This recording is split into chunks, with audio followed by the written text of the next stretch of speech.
guys, this is Emily with Snake Discovery, and today I'm going to show you a really cool type of snake. This is called the False Water Cobra, and you can see where he gets his name. He's flaring up his hood here, and he's not an actual species of cobra, which is why he's called the False Water Cobra, but he sure does look like one. So we named him after the impressionist Rich Little, if you know who he is. But anyway, these guys are kind of a rare snake in captivity. They live in Brazil, Paraguay, Argentina, kind of that general area of South America. And since they are the false water cobra, they do really like their water. The false water cobra is also a sexually dimorphic snake, which means that you can tell males and females apart by looking at their colors. In this case, the males have a brighter color scheme and the females are quite a bit duller, and I'll show you a female here pretty soon. But one thing to mention with the false water cobra is that they are really cool, but they're not for beginners. These are a rear-fanged colubrid, and they are slightly venomous. They can't kill you, of course, but if they were to bite you, they can cause some itchiness, redness, swelling, maybe some numbness in the bite wounded area. But they can't kill you, like I said, so there's no risk in me holding him here. So I will put him away, and I will show you my female. Okay, so normally male false water cobras get to be the larger of the two at around 7 feet long. Females generally stick towards around 4.5 to 5.5 feet, but my female here is about just over 7 feet long when she's fully stretched out. I think it's just because of her age and she's been a really good eater her whole life, so that'll make a snake bigger when they get older.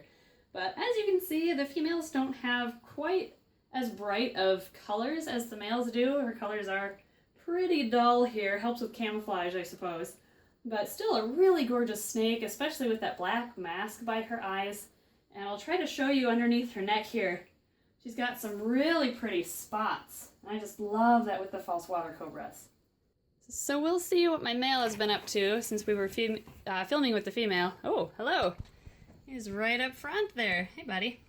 He's hooding up pretty good, too. Nice job.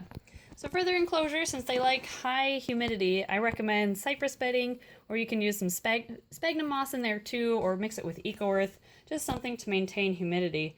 But I do not recommend aspen like what I use for my other guys, because that tends to mold very quickly with the amount of moisture that these guys need. They also like a hide. I've found that the hides that have an entrance on the top, they seem to really prefer, and as well as a hide or something, some driftwood to climb on or underneath throughout the enclosure. And a large water dish is essential. Something big enough that they can curl up and soak in, because they often do this right before a shed, or just when they feel like it. But, oh, there he goes. I wouldn't recommend filling up the water dish all the way. Fill it about halfway or so, because then when they're curled up inside, they don't just overflow the water everywhere in their enclosure. Feeding the false water cobra is pretty easy because they have fantastic appetites. They will eat fish, chicks, rats, mice, small rabbits. He's currently on very, very small rabbits. And just like any snake, you just want to measure them. And the thickest part of their body is the size of food you want to feed them.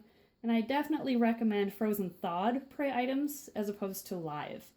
The reason behind that is because there's always a chance that the rodent or animal that you're feeding might bite the snake back during feeding time. And it's just not worth the risk, especially with a little bit more rare of a snake like the false water cobra.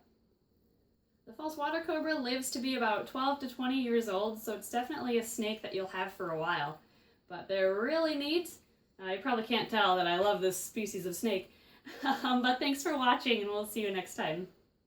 Wow, look at you. You are showing off.